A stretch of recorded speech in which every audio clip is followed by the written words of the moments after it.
से है धरती, श्री भागवत भगवान की है आरती, पापियों को पाप से है तारती, श्री भागवत भगवान की है आरती, पापियों को पाप से है। ये अमर ग्रंथ ये पंचम वेद निराला, नवजोत जगाने वाला, ये अमर ग्रंथ पंचम वेद निराला, नवजोत जगाने वाला। हरि नाम यही हर धाम यही, हरि नाम यही हर धाम यही, यज्ञ जग मंगल की आरती, पापियों को पाप से है तारती, श्री भागवत भगवान की है आरती, पापियों को पाप से है तारती।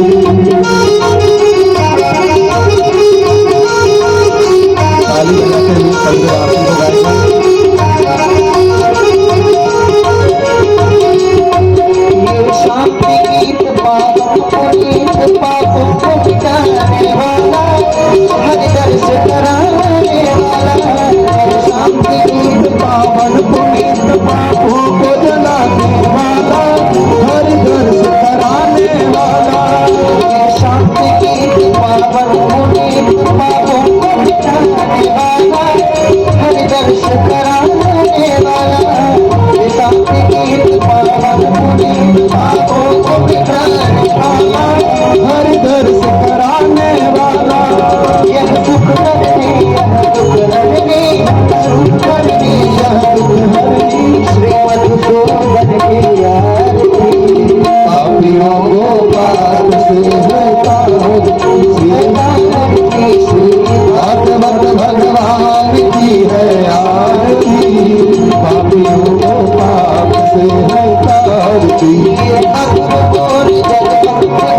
सन्मार्ग दिखाने वाला, बिगड़े को बनाने वाला,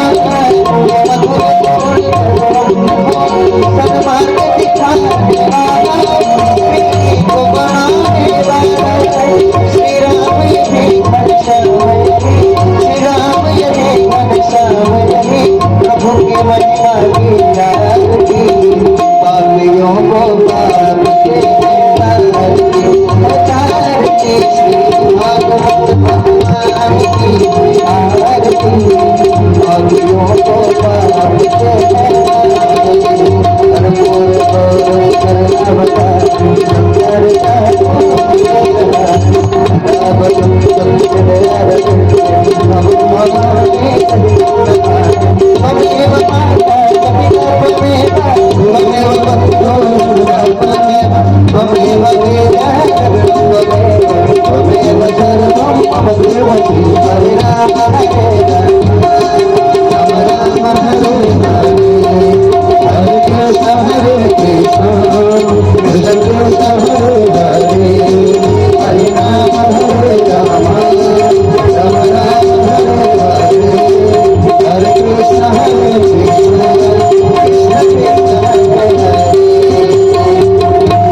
पादाभिवंदनम आत्माभिवंदनम देवाभिवंदनम जलेन शीतलीकरणम।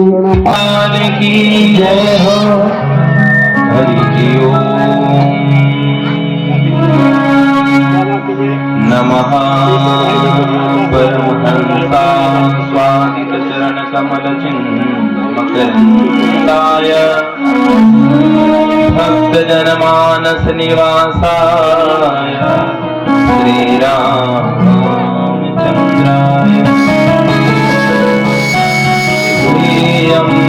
सदा परिभवाग्नमवीर्षदोहम्, सुखास्पदं शिवविरञ्चनुतं शरण्यम्,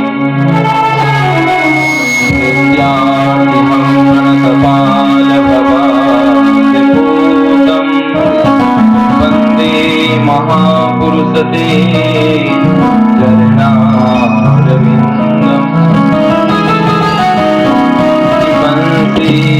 विभूषित सुंदर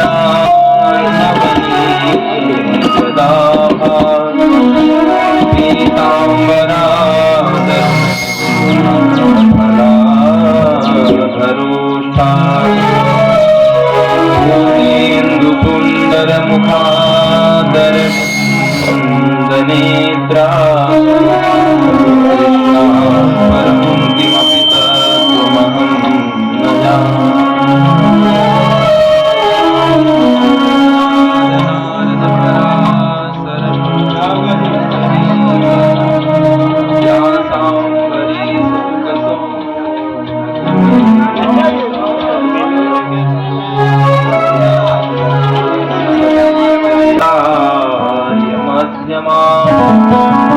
अस्मदाचार्य पर्यन्तां वन्दे गुरुपरम्परां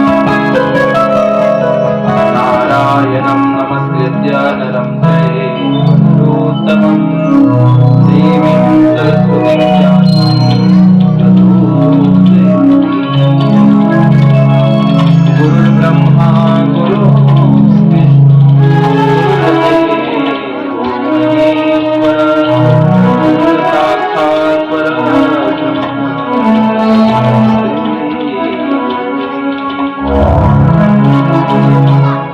राधे मेरी स्वामिनी राधे खुदा जन्म जन्म मोहि दीजियो श्री वृंदावन भक्त भक्त भगवंत गुरु चतुर नाम बबुएत पद बंधन किए तनाशद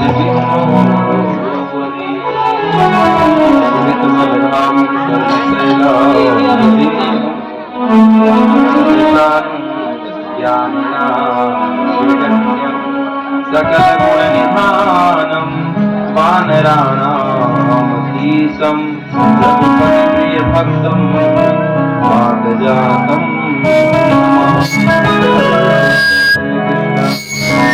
हरे हरे हरे राम राम राम हरे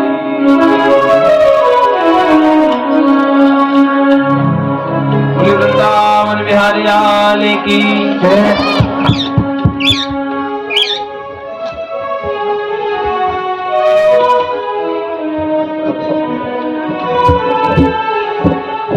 श्रीमद् भागवत महापुराण की जय हो।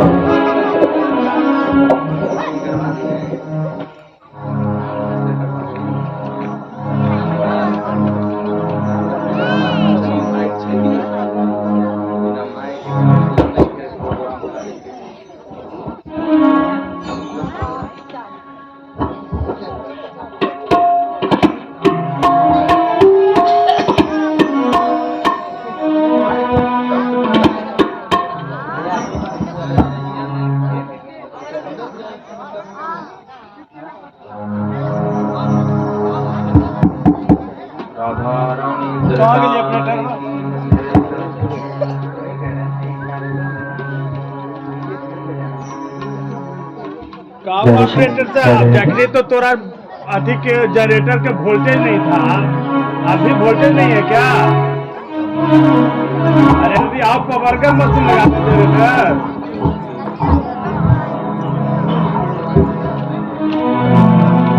जगने तो तोरा पावर ना हो जनरेटर के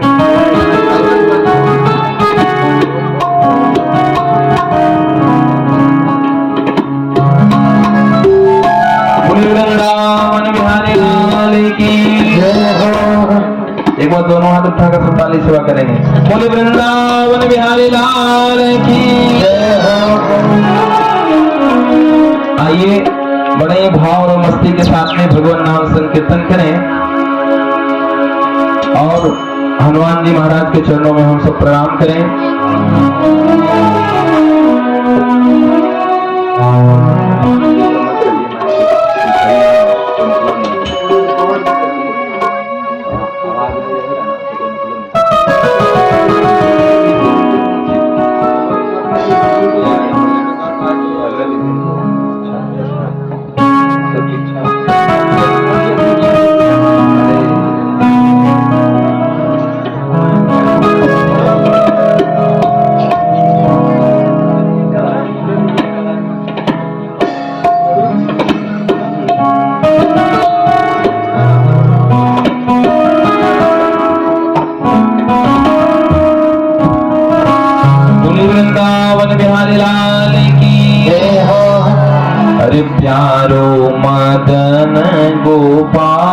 प्यारी राधा रानी प्यारो मदन गोपाल प्यारे राधा रानी प्यारो मदन गोपाल प्यारे राधा रानी प्यारो मदन गोपाल प्यारे राधा रानी हमारी राधा रानी हमारी राधा रानी हमारी राधा रानी हमारी राधा रानी हमारी राधा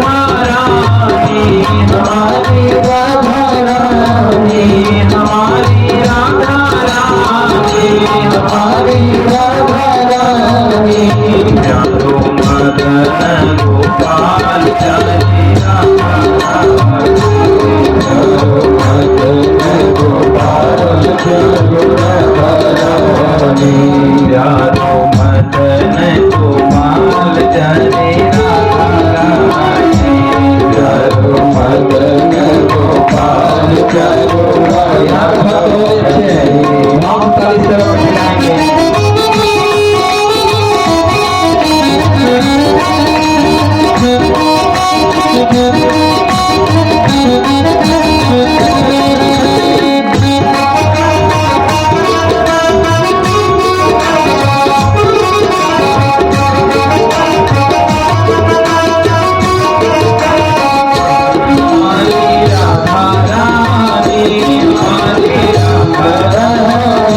हमारी श्यामा प्यारी हमारी श्यामा प्यारी हमारी राधा रानी हमारी राधा रानी हमारी राधा रानी हमारी राधा रानी। जब जीव एक बार श्रद्धा के साथ में राम नाम उच्चारण करता है तो भगवान कृष्ण की डुबकी लगा करके देखते हैं जीव की ओर। राधा नाम उच्चारण करने मात्र से रा का उच्चारण करने मात्र से भगवान कृष्ण आकर्षित हो जाते हैं जीव के ऊपर।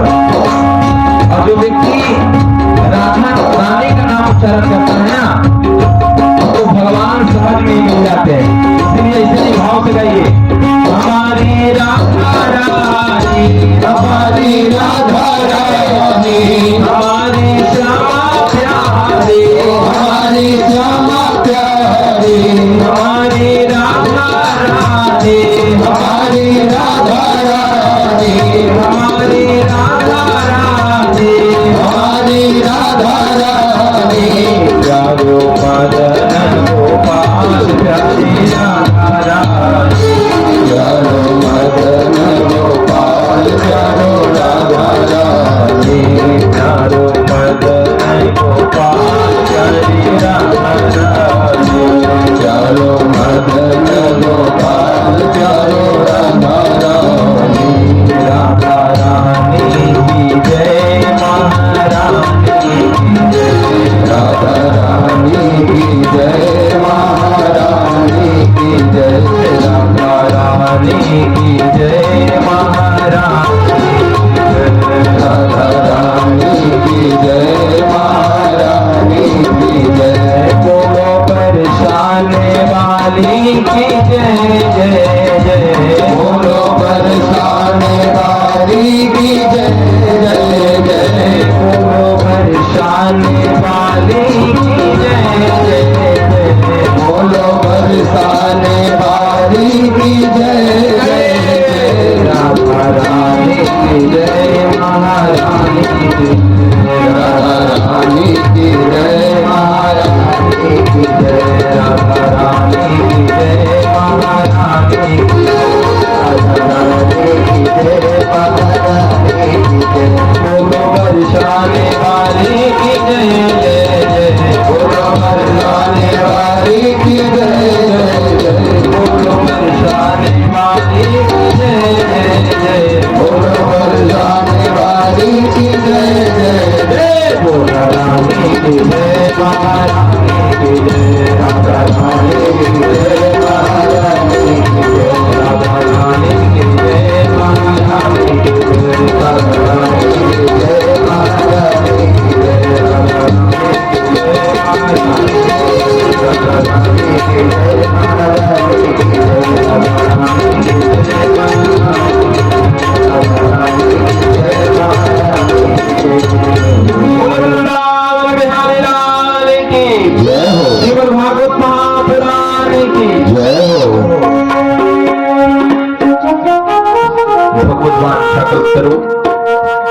सिंधु दीन बंधु दीनानाथ जगतपते जगन्नाथ पतित पावन प्रियतम परमेश्वर के शब्दमयी विग्रह श्रीमद् भागवत महापुराण भागवत कथा के रसिक प्रेमियों ज्ञान महायज्ञ के प्रथम दिवस का मंगलमय शुभारंभ कर रहे हैं।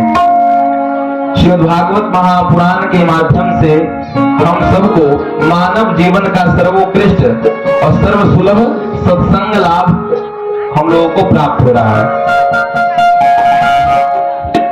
देखिए, बिना माइक अगर सही रहता है तो जो कथा है ना वो भाव रस है। रसो वैसा बुद्धि, भगवान ने हमको और आपको दो मेजरिंग स्केल दिए। क्या दिए हैं?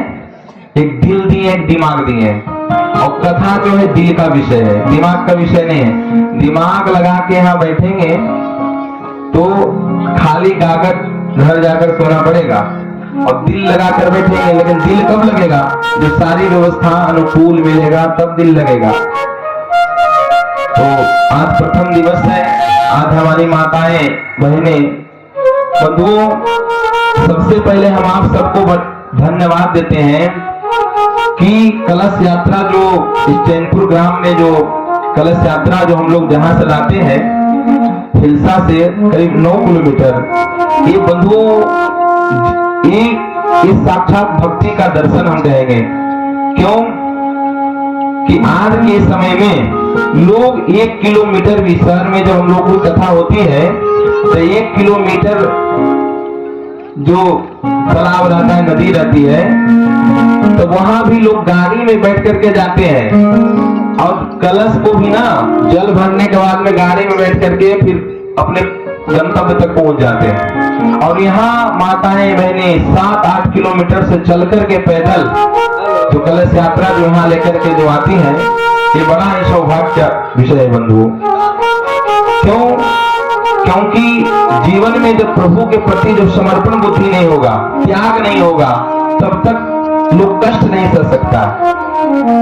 जिसे जिसके प्रति मेरा भाव रहता है ना, तो उसके प्रति हम कुछ भी करने के लिए सक्षम रहते हैं, कुछ भी कर सकते हैं। उसीलिए भगवान के प्रति जो आप सबके हृदय में इतना प्रेम है, इतनी भक्ति है, वो बड़ा ही सराहनीय कार्य है।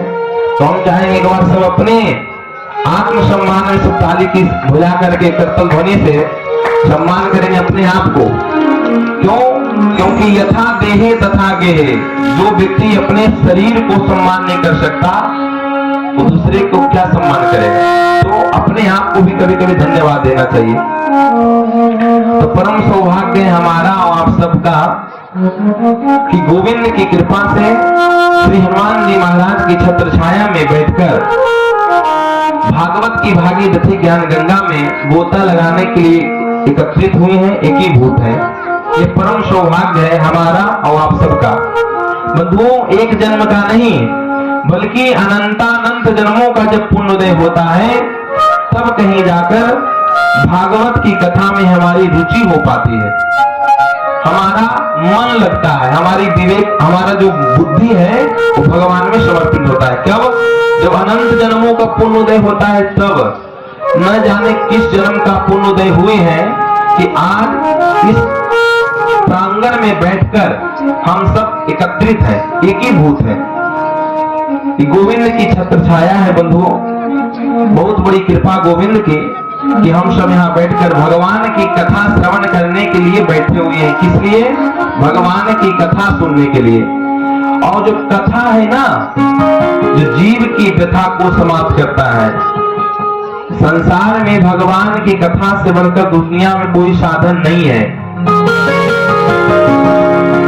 जासु नाम जपत एक बार भगवान का नाम उच्चारण करने मात्र से गोविंद उसके वशीभूत हो जाते हैं। रामचंद्र गुण वर्णय लागा, सुनते ही सीता कर दुख भागा। हनुमान जी महाराज जब शोक वाटिका में गए तो माँ को व्याकुल देखे, सीता मैया को, तो सोचे कि कैसे क्या ऐसा करूं जिससे माँ का शोक दूर हो। तो भगवान के गुणानुवाद गाने लगे, भगवान का नाम गाने लगे, श्री राम जय जय राम का ध्वनि उच्चारण करने लगे। तो इतने सुनती सीता कर दुख भागा, रामचंद्र गुण बढ़ने लागा, सुनते ही सीता कर दुख भागा। यानी कि राम नाम का उच्चारण करने मात्र से, उनके गुणों का बखान करने मात्र से सीता जी का जो दुख था ना वो हल्के हो गया। यानी जीव को भवसागर से पार करने के लिए भगवान नाम और हरि की कथा इस सुदृढ़ नौका के समान है। इसमें बैठ करके हम बड़े ही सरलता के साथ में, बड़ी ही सुगमता के साथ में भगवान के पथ तक हम पहुंच सकते हैं। भगवान की कथा सुनते सुनते सुनते सुनते कहते हैं बिनु सत्संग विविघ्न होई। पशु में और इंसान में क्या फर्क है? सिर्फ इतना ही फर्क है कि पशु को भगवान बुद्धि नहीं दिए हैं, इंसानों को बुद्धि दिए हैं। तो बुद्धि दिए हैं तो क्या करें? उस बुद्धि के हम सत्संग में लगाएं। तो संतों के जब संग में लगाएंगे या सत्य के संग में लगाएंगे तो अच्छी बात, हमें ज्ञान का प्रकाश होगा हमारे जीवन में, हमें अच्छा मार्गदर्शन मिलेगा और हम अच्छे कर्म करने लगेंगे और फिर अच्छे कर्मों के माध्यम से इस भवसागर से पार जा सकते हैं। आज बंधुओं प्रथम दिवस है और काफी विलंब भी हो चुका है हम लोगों को, मैं की भी कुछ ठीक नहीं चल रहा है।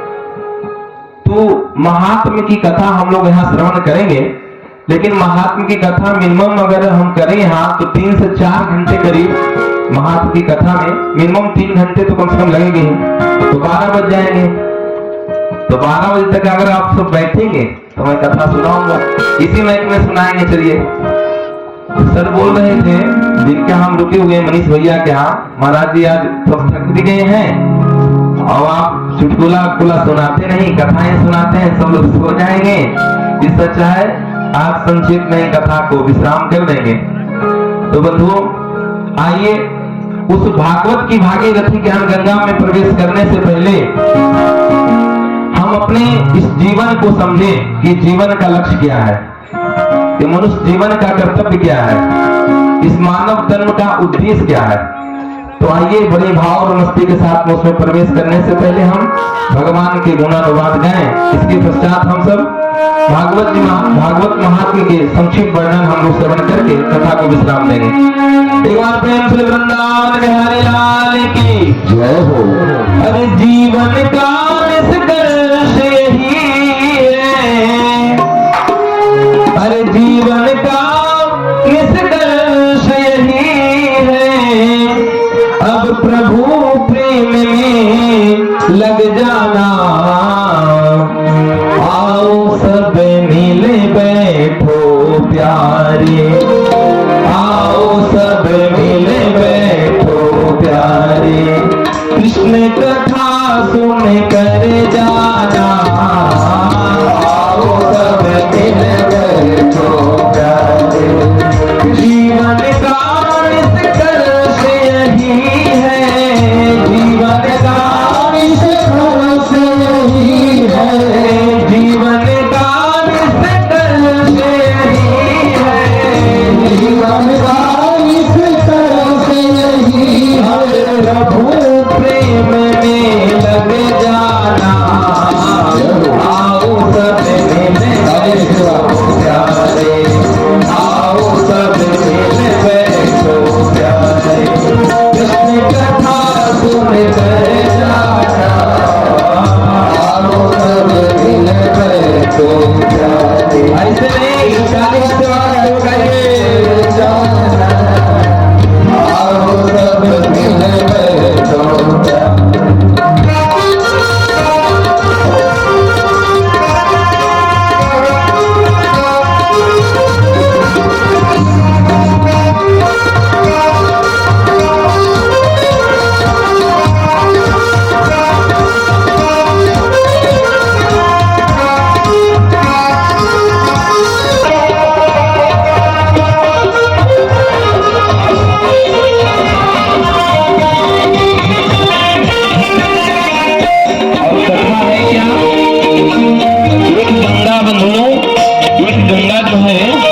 बनारस काशी में पड़ता है और दूसरी गंगा आपके चैनपुर में बह रहा है।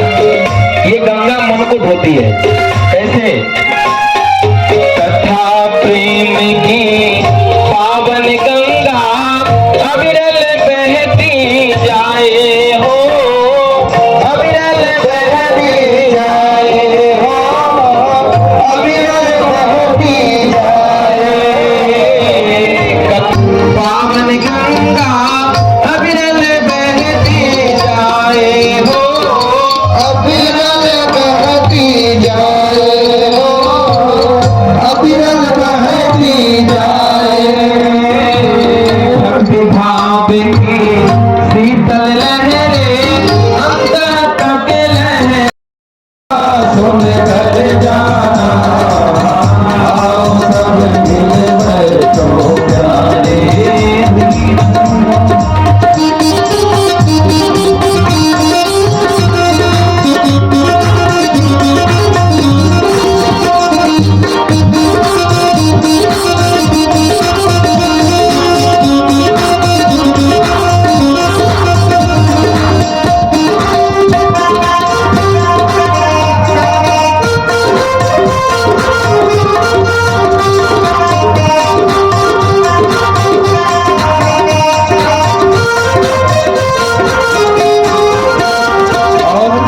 ये कथा को सुनने से होगा क्या? अब कथा क्यों सुनते हैं? उत्तम बने विचार यही मतलब है कृष्ण कथा का, हो मतलब है कृष्ण कथा का, मतलब है कृष्ण कथा का। उत्तम बने विचार यही मतलब है कृष्ण कथा का, हो मतलब है कृष्ण कथा का, मतलब है कृष्ण कथा का। और की पीड़ा का हो मन में आभास में भागा, हो में आभास का, हो मन में आभास का। कुल परिवार ओढ़ले प्यारे, कुल परिवार ओढ़ले प्यारे, कुल परिवार ओढ़ले प्यारे, कुल परिवार ओढ़ले प्यारे। पूछा कर बुन कर जाना, आओ सब मिल बैठो प्यारे, कृष्ण कथा सुन कर जाना, आओ सब मिल बैठो प्यारे, कृष्ण कथा सुन कर जाना। आओ सब मिल बैठो प्यारे। जीवन का निष्कर्ष यही है, जीवन का निष्कर्ष यही है, जीवन का निष्कर्ष यही है। जीवन का निष्कर्ष यही है। प्रभु प्रेम में लग जाना, आओ सब मिल बैठो प्यारे, कृष्ण कथा सुन कर जाना। आओ सब मिल बैठो प्यारे, कृष्ण कथा सुन कर जाना। आओ सब मिल बैठो प्यारे, कृष्ण कथा सुन कर जाना। आओ सब मिल बैठो प्यारे, आओ सब मिल बैठो प्यारे, आओ सब मिल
कथा श्रवण कर रहे हैं, सबसे पहले हम ये समझें, जैसे मान लीजिए आपसे कोई पूछा कि कितने वर्षों से कथा सुन रहे हैं, तो आप कहेंगे 3 वर्ष या 4 वर्ष। तो भागवत किस लिए सुनते हैं? सुनने से होता क्या है? स्वाभाविक है, प्रश्न है ये।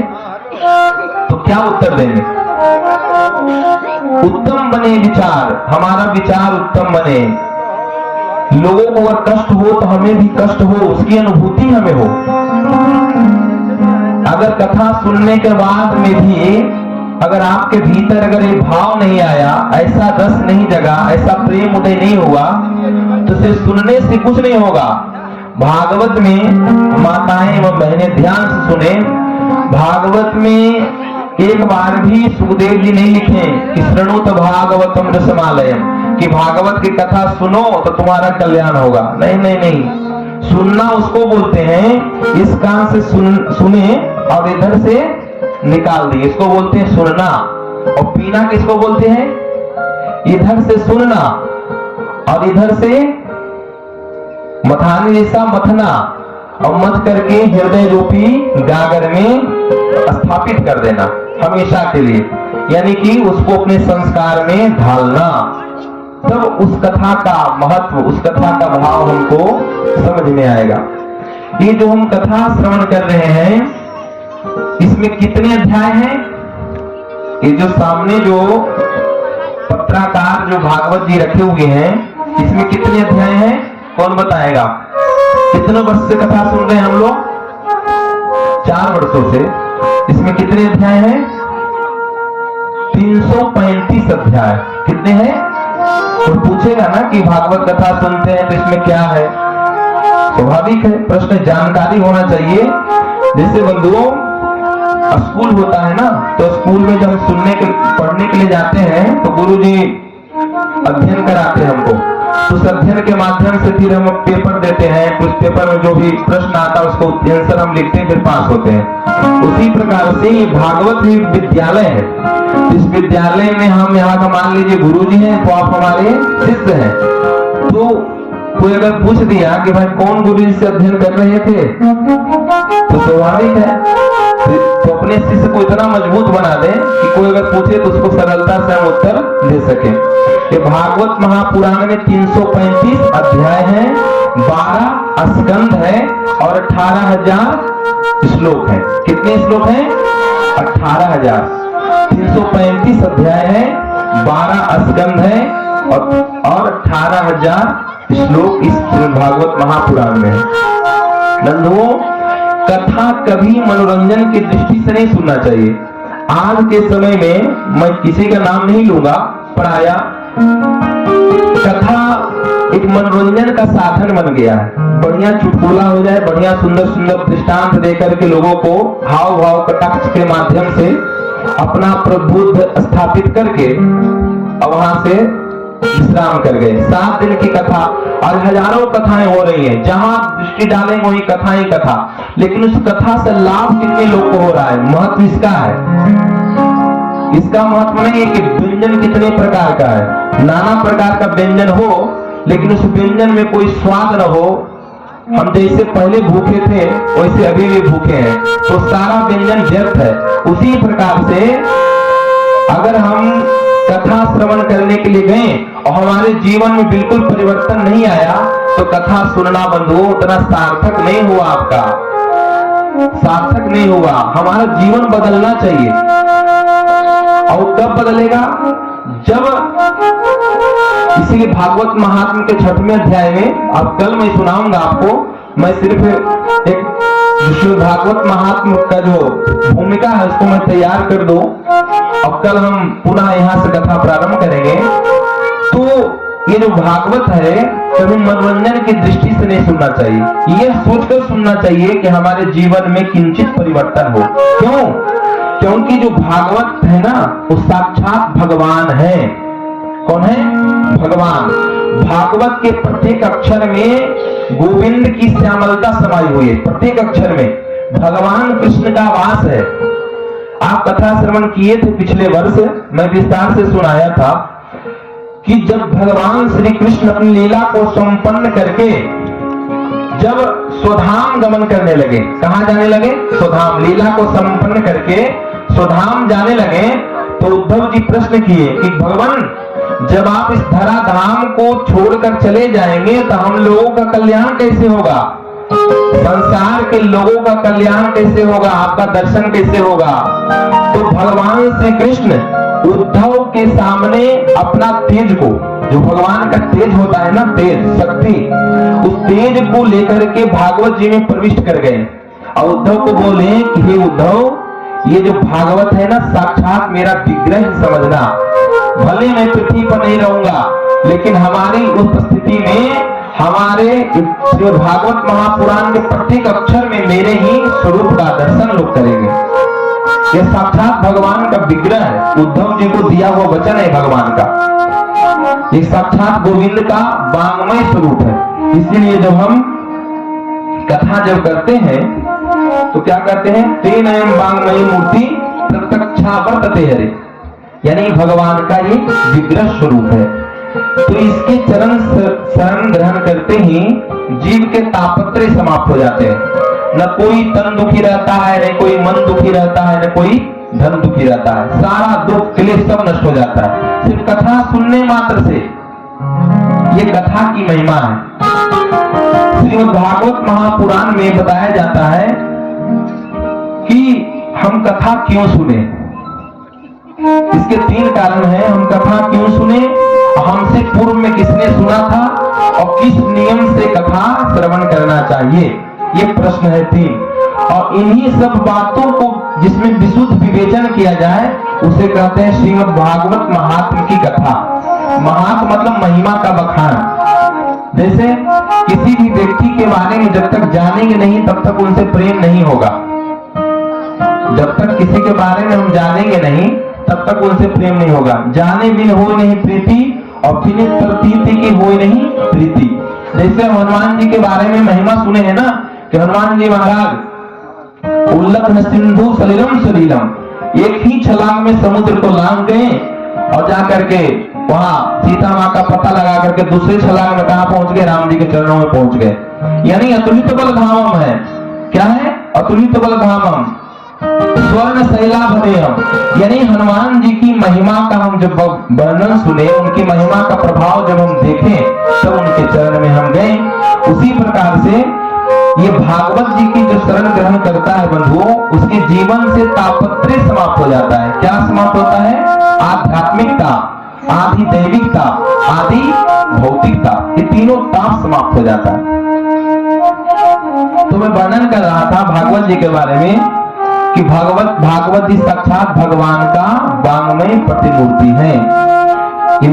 इनको कभी भी ये सोच करके नहीं सुनना चाहिए कि चलो कथा सुनते हैं, आनंद आ जाएगा, 1 घंटे समय पास होगा। उसके लिए तो आप टीवी देखिए, बढ़िया फोन चलाइए, पिक्चर देख लीजिए, आपका टाइम पास हो जाएगा बढ़िया। लेकिन कथा तो बंधुओं जो जीव की व्यथा को समाप्त कर दे उसी को कहते हैं कथा। कथा श्रवण करने मात्र से ही जीव के एक रोम पुलकित हो जाता है। भगवान के प्रति उसको प्रेम जग जाता है, उनके प्रति समर्पण बुद्धि जग जाता है। ये भागवत की बंधुओं महिमा है। क्या नाम है? श्रीमद् भागवत महापुराण। तो हम श्रीमद् भागवत का अर्थ समझे। श्री इति राधा, लक्ष्मी वो है जो नारायण के चरणों के पास बैठती है, और श्री वो है नारायण जिनके चरणों के पास बैठते हैं। लक्ष्मी के आसन नारायण के चरणों के पास है और श्री का आसन नारायण के हृदय में है। श्री इति राधा, यानी राधा जी को स्पर्श किए हैं श्री महर्षि वेदव्यास जी। श्री मतलब राधा। लक्ष्मी, श्री सते लक्ष्मी च पत्नियां। लक्ष्मी वो है जो नारायण के चरणों के पास बैठती है, वो लक्ष्मी। और नारायण जिनके चरणों के पास बैठते हैं, कृष्ण जिनके चरणों के पास बैठते हैं। बैठक पलोटत राधिका, जो पुण्य की लीला जब भगवान श्री कृष्ण करते हैं तो क्या है, आज भी आप जाएंगे निधिवन, वृंदावन में निधिवन है और सेवा कुंज में आज भगवान श्री कृष्ण राधा रानी के चरणों को दबाते रहते हैं, चरण सेवा करते हैं। सुश्री इति राधा। मद भागवत,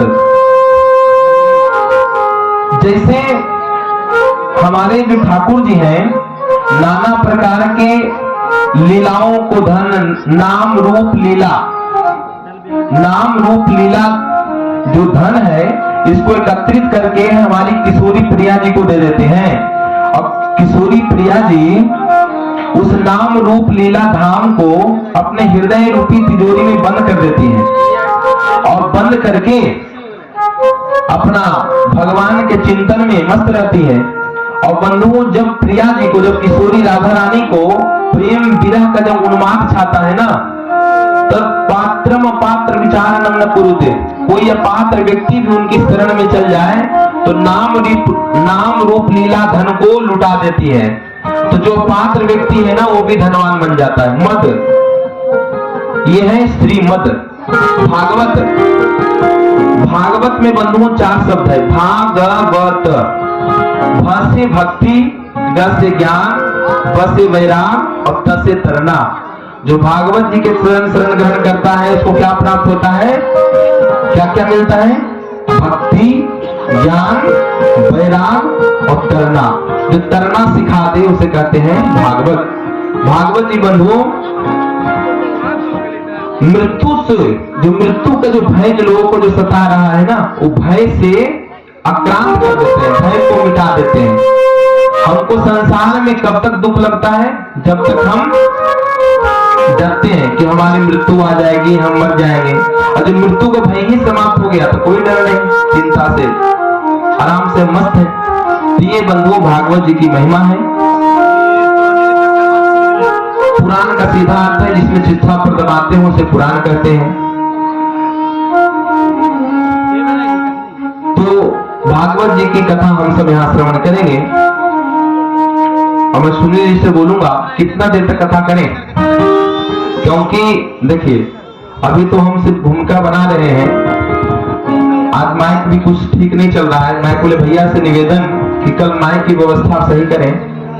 क्या है कि माइक के आधार पे ही जो भाव जो बनता है तो स्वतः हृदय से ही उद्गार निकलता है और बिना माइक के बोलने से एक दो दिन में ही गला बैठ जाएगा और फिर रस भंग हो जाएगा।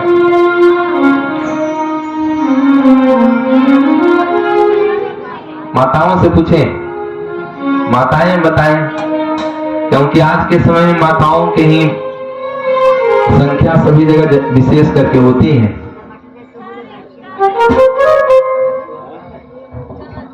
चलिए हम सब 10-5 मिनट और कथा श्रवण करते हैं। इसके पश्चात हम सब आरती करके आरती कथा को वहीं विश्राम करेंगे। आइए भागवत महात्म्य के प्रथम श्लोक को श्रवण करते हैं। ओम स्वस्ति श्री गणेशाय नमः। सच्चिदानंद रूपाय विश्वोत्पत्त्यादि हेतवे तापत्रय विनाशाय श्री कृष्णाय वयं नुमः। श्रीमद् भागवत महापुराण के महात्म्य के प्रथम श्लोक क्या कहते हैं कि सच्चिदानंद रूपाय, भगवान का स्वरूप कैसा है? सतघन चितघन आनंद स्वरूप। कैसे है भगवान? सत्य, जो आदि मध्यांत सत्य है, जो अपरिवर्तनीय सत्य है, जो त्रिकालातीत सत्य है। कहेंगे महाराज जी मैं नहीं समझे, कुछ सरल भाषा में समझाइए। जो पहले सत्य था, मध्य में सत्य है और अंत में सत्य ही बचेगा, वो कौन है? भगवान श्री कृष्ण। सच्चिदानंद रूपाय, सत्य सतघन चितघन आनंद स्वरूप। तो भगवान का स्वरूप कैसा है? सतघन चितघन आनंद स्वरूप, सच्चिदानंद रूपाय। तो आपके मन में प्रश्न उठा कि भगवान महाराज जी करते क्या है? तो सच्चिदानंद रूपाय विश्वोत्पत्त्यादि हेतवे, विश्व को बनाना, पालन करना और लय करना, जिनका स्वभाव है। करते नहीं है, जिनका स्वभाव है। करना अलग होता है और स्वभाव अलग होता है। जो प्रतिक्षण उसका स्वभाव, किसी किसी का स्वभाव हंसना होता है, स्वाभाविक है, उसका गुण है, वो हमेशा हंसते रहेगा। वो नहीं प्रयास करेगा तो भी हंसेगा। और किसी किसी को स्वभाव होता है, चाहे उसको कितना भी हंसा लो एकदम ऐसे बैठेगा गंभीर। क्यों? उसका स्वभाव ही ऐसा है। वैसे ही हमारे जो भगवान, उनका स्वभाव क्या है कि तापत्रय सच्चिदानंद रूपाय विश्वोत्पत्त्यादि हेतवे, विश्व को बनाना, पालन करना और लय करना जिनका स्वभाव है। तो महाराज ऐसे भगवान के क्या करें? तो कहते हैं कि तापत्रय विनाशाय, जो विश्व को बनाते हैं, पालन करते हैं, ऐसे भगवान के चरण शरण ग्रहण करते ही जीव के तापत्रय समाप्त हो जाते हैं। क्या क्या समाप्त होते हैं? तापत्रय। तापत्रय मतलब आध्यात्मिक ताप, आधि दैविक ताप, आधि भौतिक ताप। जो 3 प्रकार के ताप होते हैं ना, दैहिक, दैविक, भौतिक तापा राम राज दुख काहू ने व्यापा। राम जी के राज्य में किसी को 3 दुख था ही नहीं। न कोई आध्यात्मिक ताप से ग्रसित थे, न कोई दैहिक ताप से, न कोई भौतिक ताप से। आप कहेंगे महाराज ये नहीं समझे, कैसे समझिए? कोई तन दुखी, कोई मन दुखी, कोई धन बिनु रहत उदास, थोड़े थोड़े सब दुखी, सुखी श्याम के दास। क्या क्या? कोई तन दुखी, हमारे गोविंद की चरण शरण ग्रहण करते ही ये 3 दुख आपके पास नहीं रहेगा, न कोई तन दुखी रहेगा। संसार में आज एक भी इंसान ऐसा नहीं है कि जो दावे के साथ अपने हृदय में हाथ रख के कह दे कि महाराज मैं सुखी हूँ। कोई सुखी नहीं है। कौन सुखी? देखिए, कोई तन दुखी, कोई मन दुखी। किसी के पास में तन बढ़िया मजबूत है तो मन से नाना प्रकार के टेंशन से ग्रसित है महाराज। कभी बेटा नहीं सुनता, कभी बेटी नहीं सुनती, कभी ये करना था, कभी वो करना था, नाना प्रकार के उलझनों में फंसे हुए हैं। तन तो मजबूत है लेकिन मन से दुखी है। कोई तन दुखी, कोई धन दुखी। किसी के पास में तन बहुत बढ़िया है लेकिन धन बढ़िया नहीं है महाराज। तन बढ़िया है लेकिन धन की कमी है। सुबह से शाम तक ड्यूटी करते हैं, काम करते हैं सुबह से शाम तक, और शाम को मिलता है 500 रुपए, और सोचते हैं कि बेटा का फीस जमा करूं, कि बिजली फीस दूं, कि मकान का किराया दूं, कि भोजन सामग्री लाऊं। यानी कि 1 रुपया के लिए वो परेशान है। धन बड़ा सुंदर है लेकिन धन का अभाव है, धन की कमी है। कोई तन दुखी, कोई धन दुखी, कोई तन दुखी, कोई मन दुखी। कोई मन से दुखी रहते हैं, और कोई धन में नहीं रहता उदास, और थोड़े थोड़े सब दुखी, सुखी राम के दास। जो राम जी के दास है, जो भक्कर संत बन गए हैं, जिनको संसार के साधन से कोई मतलब नहीं है। मिल गया तो अच्छा, नहीं मिला तो अच्छा। जो परिव्राजक हो गए हैं, जो अपने आप में मस्त रहते हैं, उनको किसी प्रकार का कोई दुख नहीं है। कुछ मिल गया तो भगवान की कृपा, नहीं मिला तो भगवान की कृपा। एक बार कबीर दास जी पूछे, गरीबों के पास गए और जाके कहते हैं कि संसार में कोई दुखी, अगर कोई सुखी होगा तो गरीब लोग पक्का सुखी होंगे। तो गरीबों के पास जाकर के बोले कि हम सुने हैं कि आप लोग बड़े सुखी हो। क्यों? क्योंकि जो भी कुछ कमाते शाम को मिल बांट के खा लेते, बढ़िया आनंद से रहते हैं, गरीब लोग मस्त रहते हैं। तो गरीब कहते हैं महाराज बिल्कुल गलत बोल रहे हैं। क्या बोले? बोले दीन कहे धनवान सुखी। जो दीन मतलब गरीब, जो दीन लोग हैं वो बोले कि महाराज मैं कहाँ सुखी हूँ।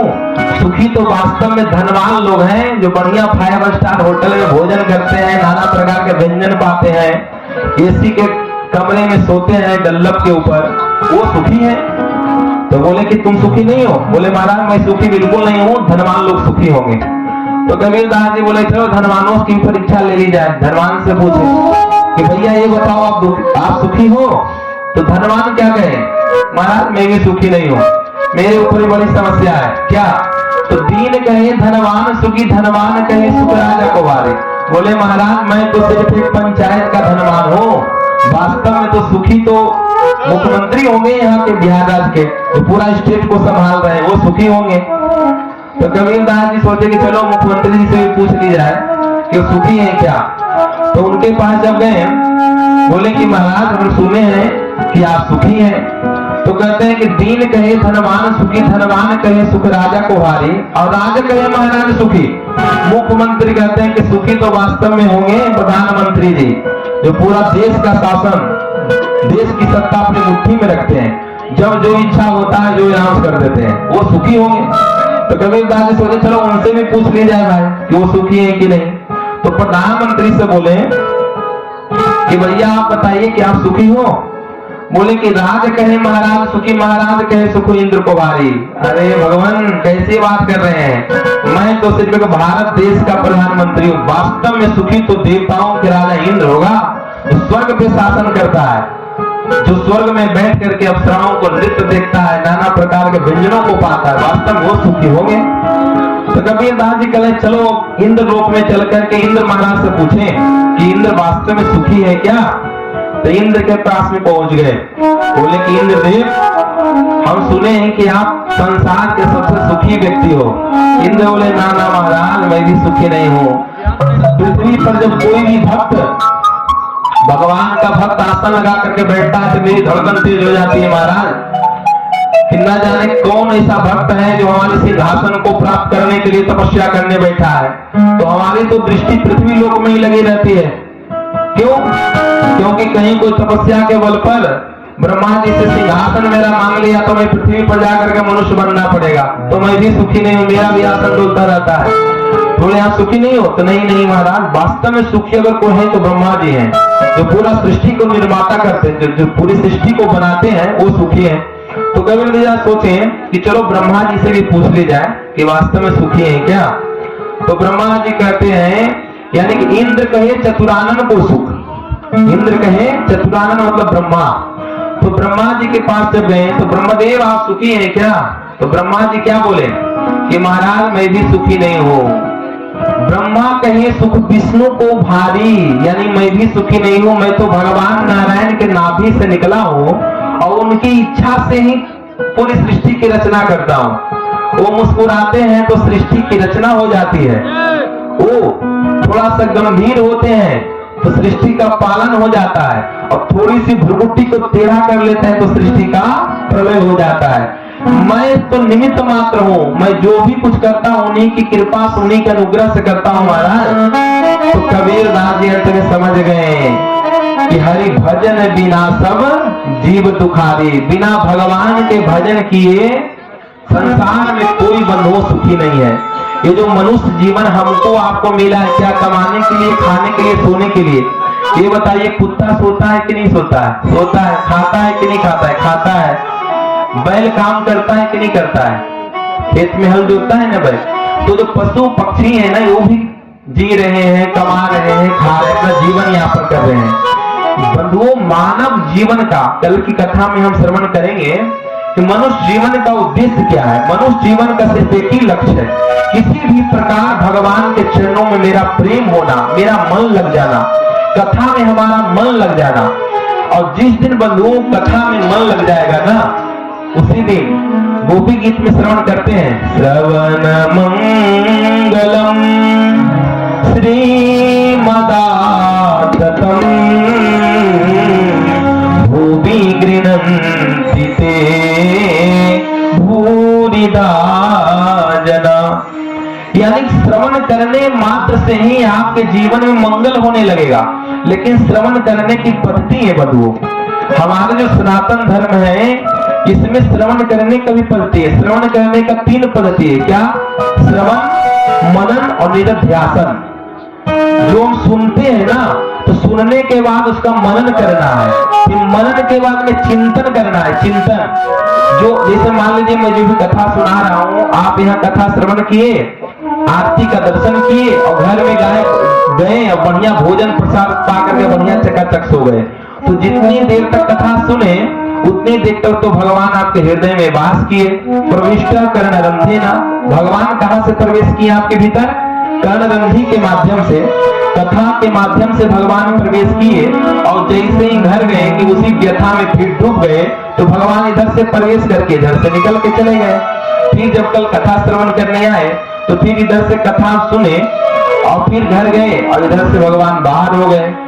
प्रविष्टा कर्ण रंधे न स्वानम भाव सुनो दुहम। कथा सुनने के बाद बंधुओं, श्रवण के बाद में मनन, उसके बारे में हमको मनन करना है कि क्या सत्य है, क्या सत्य है, क्या हम मनुष्य कमाने के लिए बने, कमाने के लिए हमें मनुष्य जीवन मिला है, खाने के लिए, सोने के लिए, किस लिए, इस पर विचार करना। विचार करने के बाद निरध्यासन, उसको प्रैक्टिकलिक रूप में देखना। मनुष्य जीवन, जैसे हम किसी राजा के चित्र को जब अंकित करते हैं, उसके ऊपर मान लीजिए स्केच करते हैं, तो उस राजा की आकृति हमारे आंख के सामने आ जाता है, तब जाकर के उसकी छवि को हम वर्णन कर सकते हैं। राजा का स्वरूप कैसा होता है, राजा का पोशाक कैसा होता है, राजा का मुकुट कैसा होता है। जब हमारे चित्र में जब अंकित हो जाएगा ना, फिर आप कभी भूलोगे नहीं। फिर कथा के रस में आप ऐसे रस जाओगे कि उस कथा के माध्यम से आपके जीवन में मंगल होने लगेगा। फिर कथा के बिना आप रह नहीं पाओगे। जहां भी भगवान की कथा होगी वहां आप जाना नहीं चाहोगे, आपका पैर अपने आप चलने लगेगा। और जो कहते हैं कि राम कथा सुनकर, कृष्ण कथा सुनकर महाराज कितना सुने, कितना सुने, कई वर्षों से सुनते तो आ रहे, मेरा मन अघा गया होगा, लेकिन नहीं। गोस्वामी तुलसीदास जी कहते हैं कि राम कथा जी सुनते अघाही, रस विशेष जाना तीन नहीं। जो कहते हैं कि राम की कथा, कृष्ण की कथा सुनकर मेरा मन तृप्त हो गया है, वो वास्तव में कथा के रस को नहीं समझे, कथा के तत्व को नहीं समझे। भगवान की करुणा की कथा, भगवान की माधुरी रस की कथा, भगवान के हास्य रस की कथा, भगवान की वीर रस की कथा, बंधु ये सब जब हम श्रवण करेंगे तो श्रवण करने मात्र से हमारे जीवन के जो अज्ञान रूपी अंधकार है ना, वो छट जाएगा। धीरे धीरे काम, क्रोध, लोभ, ईर्ष्या, मोह सारा नष्ट हो जाएगा और हम शुद्ध और पवित्र हो जाएंगे। फिर हरि गोविंद हमारे हृदय में वास करने लगेंगे। भगवान आपके हृदय को अपना घर बना लेंगे और आपके हृदय में जब भगवान रहेंगे ना, तो संसार में कोई निर्णय आप गलत नहीं करोगे। जो कुछ करोगे भगवान की इच्छा से करोगे, किसी को वचन दोगे, कुछ भी काम करोगे, आपका काम सब सफल होगा। वो कब होगा? जब आप अपने भीतर ये संस्कार जगाओगे तब। तो बंधुओं, क्या श्लोक में वर्णन है कि तापत्रय विनाशाय, ऐसे गोविंद के पाद पद्मों का ध्यान करने मात्र से, स्मरण करने मात्र से जीव का तापत्रय समाप्त हो जाते हैं। ऐसे गोविंद के चरणों में हम सब मिलकर प्रणाम करते हैं, वंदन करते हैं। श्रीमद् भागवत महात्म्य के प्रथम श्लोक में स्वरूप का वर्णन किए, द्वितीय श्लोक में सुखदेव जी महाराज को प्रणाम करते हैं कि यम प्रजंत मनुपेतमपेत कृत्यम द्वैपायनो विरह कातर आजुहावा पुत्रेति तन्मयतया तरवोभिनेदुस्तम सर्वभूत हृदयम मुनिमान तोस्मि। जो सुखदेव जी महाराज जन्म लेते ही 12 वर्षों तक मां के गर्भ में वास किए और जन्म लेते ही वन की ओर चल गए। और जब वन की ओर जा रहे थे तो व्यास जी महाराज कहते हैं, बेटा सुखदेव रुक जाओ, बेटा सुखदेव रुक जाओ। लेकिन सुखदेव जी पर माया का कोई प्रभाव नहीं पड़ा। ऐसे सुखदेव जी के चरणों में हम सब प्रणाम करते हैं। बंधु, आज प्रथम दिवस है, हम कथा को यही विश्राम करते हैं। श्रीमद् भागवत महापुराण के 3 श्लोक सिर्फ श्रवण करें संस्कृत में, क्योंकि आज भागवत जी का प्रथम दिवस है, तो हम संस्कृत में ही उच्चारण करके प्रारंभ करते हैं। इसकी व्याख्या हम कल की कथा में श्रवण करेंगे। एक बार प्रेम से वृंदावन बिहारी लाल की जन्माद्यस्य तोन्वयादि तरतस् जाते स्वभिज्ञ स्वराट तेने ब्रह्म हृदयादि कवये मुह्यन्ति यत्सूरया तेजो वायुमदाम यथा विनिमयो यत्र सर्वो मृषा धाम्ना स्वेन सदा निरस्तमूकं सत्यं परं धीमहि धर्म प्रोजित कैतवोत्र परमो निर्मत्सराणां सतां नित्यं वास्तवमत्र वस्तु सुविदं तापत्रयोन्मूलिनं श्रीमद्भागवते महामुनि कृते किं वा परेरीश्वर सद्यो हृद्यवरुध्यते कृते शुश्रूषुहि तत्क्षणात् निगमकल्पतरोर्गलितं फलं सुखमुखादमृत द्रवसंयुतं पिबत भागवतं रसमालयं मुहुरहो रसिका भुवि भावुक। एक बार प्रेम सुने यज्ञ नारायण भगवान की जय, श्रीमद् भागवत महापुराण की। आज की कथा बंधुओं हम यही विश्राम करते हैं। बड़े ही श्रद्धा भाव और भक्ति के साथ में हम सब आरती करेंगे। कल की कथा का समय कितना? 5 बजे से। यहाँ सारे सुनील जी कितना बजे से करेंगे? 5 बजे। माताएं विशेष करके ध्यान दें। देखिए, बिना श्रोताओं के कथा कहते कि व्यास का वक्ता का बल कौन है? श्रोता। जब तक श्रोता नहीं रहेंगे, चाहे कितने भी बड़े व्यास जी को बुला लीजिए, वो कथा नहीं सुना सकते। आपके बल से ही हम कुछ यहाँ से बोल पाते हैं। तो कल की कथा यहाँ संध्या 5 बजे से प्रारंभ होगी, मिनिमम 4 घंटे। अगर 5 बजे कथा अगर चालू होगी तो 8:30 तक कथा और आधा घंटे के अंदर आरती, यानी 9 बजे से कथा विश्राम। ये कथा का नियम। तो कल सब आप समय से विशेष आए और बंधु, यही मानव जीवन का उद्देश्य है, अधिक से अधिक संख्या में आए। और बड़ा ही सौभाग्य है आपके ग्राम का, आपकी बस्ती की, कि गोविंद की कृपा से। देखिए, दुनिया में बहुत से काम देहोबल से होते हैं, बहुत से काम जनोबल से होते हैं, बहुत से काम तपोबल से होते हैं, बहुत से काम यशोबल से होते हैं, लेकिन हरि कथा ये भगवान नाम न देहोबल से होता है, न जनोबल से होता है, न बुद्धिबल से, ये सिर्फ गोविंद की कृपा बल से होता है। भगवान का बहुत बड़ा अनुग्रह है आप सबके ऊपर। इतना परिश्रम, इतना मेहनत, जो यहाँ के जो मुख्य कार्यकर्ता है सुनील जी, मनीष जी, अन्य शिव प्रसाद जी, जो सब मिल करके जो इतना व्यवस्था करते हैं, इतना व्यवस्था करने में महीनों लग जाता है। 1 महीना से पूरा कमेटी लगा हुआ है इस आयोजन को सफल बनाने के लिए। क्यों? कि कथा के माध्यम से हमारे गांव में कुछ परिवर्तन हो, लोग जागरूक हो, धर्म के क्षेत्र में लोग आगे बढ़े। आज बंधु, अच्छे से अच्छे गांव देखिएगा जहां लोग सब चीज से संपन्न है, लेकिन कथा नहीं करा पाते। क्यों? कथा धन से नहीं होता है, कथा मेहनत से नहीं होती, गोविंद की कृपा है। आप सबके ऊपर में गोविंद की कृपा है, साक्षात गोविंद की महती अनुकंपा, जिसके सहारे हनुमान जी के चरण शरण में बैठ करके आप कथा श्रवण कर रहे हैं। और गोविंद की कथा के सबसे बड़ा श्रोता तो हमारे हनुमान जी महाराज है। कोई नहीं भी आएगा 5 बजे तो कोई बात नहीं, हनुमान जी तो हमारे सच्चे श्रोता है ही, हनुमान जी तो रहेंगे ही रहेंगे।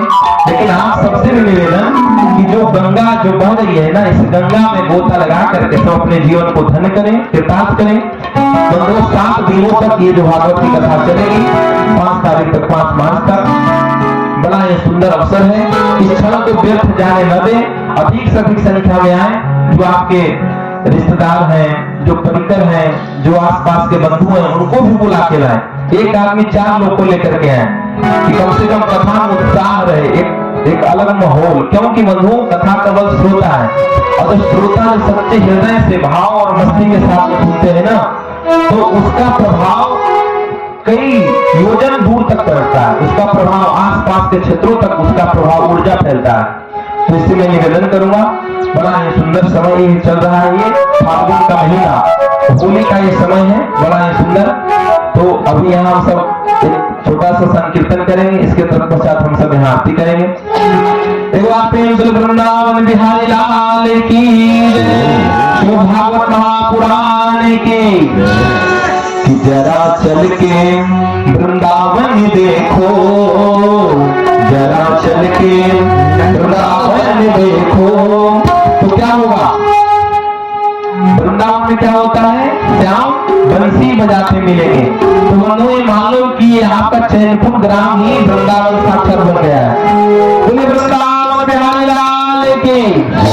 जरा चल के वृंदावन देखो, जरा चल के वृंदावन देखो, श्याम बंसी बजाते मिलेंगे, श्याम बंसी बजाते मिलेंगे। जरा चल के वृंदावन देखो, जरा चल के वृंदावन देखो, श्याम बंसी बजाते मिलेंगे, श्याम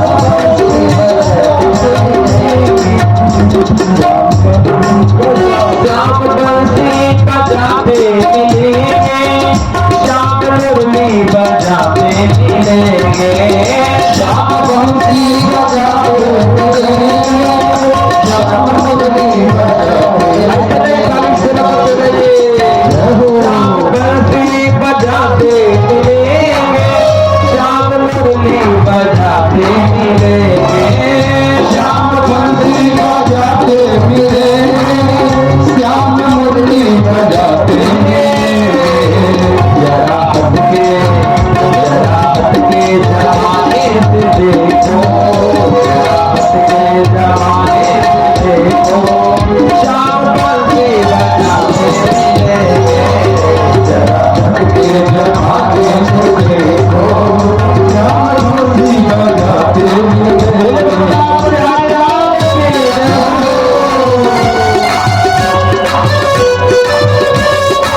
झूला झूल रही होगी श्यामा प्यारी, झूला झूल रही होगी श्यामा प्यारी, झूल रही होगी राधे रानी, झूला झूल रही होगी राधे रानी, श्याम मुरली बजाते मिलेंगे, श्याम झूला झूलाते मिलेंगे, जरा चल के रहो मैंने देखो, चल के वृंदावन देखो, श्याम मुरली बजाते मिलेंगे, श्याम मुरली बजाते मिलेंगे।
हमारे मुख्य जजमान श्री गणेश कुमार जी आए,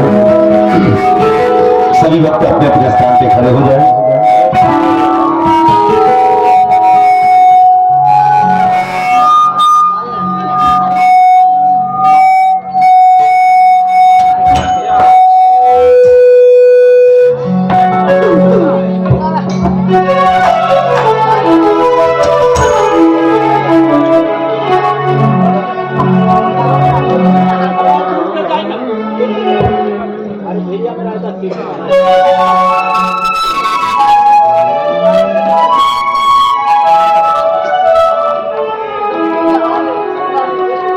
वृंदावन बिहारी लाल की जय।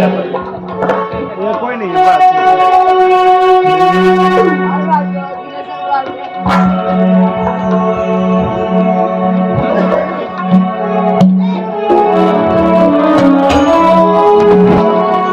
किसरी बाके बिहार तेरी आरती गाओ, बाके बिहार तेरी आरती गाओ, हे गिरधर तेरी आरती गाओ, हे गिरधर तेरी आरती गाओ, मैं आरती गाऊं प्यारे को मनाओ, आरती गाऊं प्यारे तुम्हें को मनाओ, मैं आरती गाऊं प्यारे आपको रिझाओ, आरती गाऊं प्यारे आपको रिझाओ, हे गिरधर हे गिरधर तेरी आरती गाओ, मोरे मुकुट तेरे देश पे सोहे, हे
तुम्हारे पास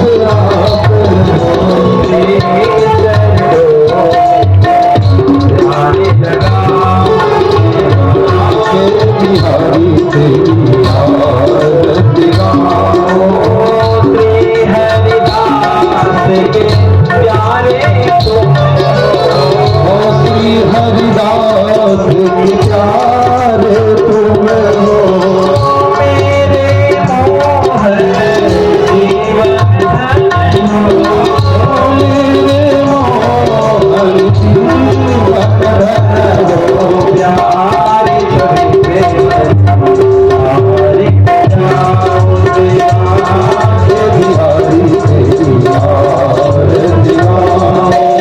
मोर गौरम करुणावतारम तारजारम रावसंगम अवं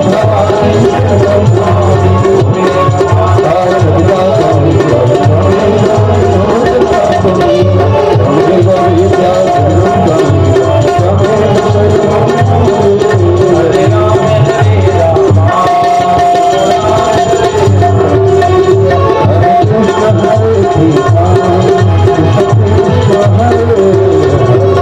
आत्मसुखं तोयं भ्रान्तिं केशवोपरि अग्लग्न मनुष्याणां शर्वं भावं वोहति जलेन शोटलेकरणं पुष्पय देवाभिवन्दनम् आत्माभिवन्दनं देवाभिवन्दनम् आरार्तिकं गृह्णामि हरि ओम जगनैन जगमय जन्त देवास्तानि धर्माणि प्रथमं न्यासन्नते ज्ञातं महिमानः सदन्द्रयत पूर्वेशाद्यः सन्ति देवाः हरि ओम राजाधिराजाय वृषय्यशाहिने नमो वैश्वगणाय कुर्महे समे कामान् कामकामाय मह्यं कामेश्वरो वैश्वगणो ददातु कुबेराय वैश्वगणाय महाराजाय नमः सेवन्तिका वकुलचम्पकपाटिलाजे पुन्नागजाति करवीर रसाल पुष्प विलवः प्रवाल तुलसी दल मंजरी भी त्वां पूजयामि जगदीश्वर मे प्रसीद मंत्र पुष्पांजलिं समर्पयामि श्री बाके बिहारी लाल की जय हरि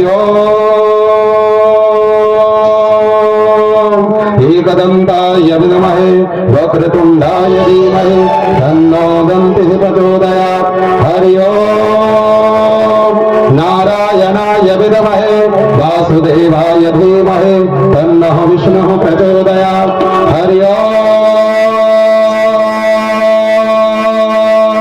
तदपुरखाय विद्महे महादेवाय धीमहि तन्नो रुद्रः प्रचोदयात् हरि ओम अंजनानंदनाय विद्महे वायुपुत्राय धीमहि तन्नो हनुमत प्रचोदयात् श्री भागवत भगवान की जय वृंदावन बिहारी लाल की जय श्री सुखदेव महाराज की जय श्री व्यासी भगवान की जय श्री वृंदावन बिहारी लाल की जय श्री हनुमान जी महाराज की जय जय श्री राधे जय जय श्री राधे जय जय श्री राधे श्याम। आप लोग के बीच एक सुझाव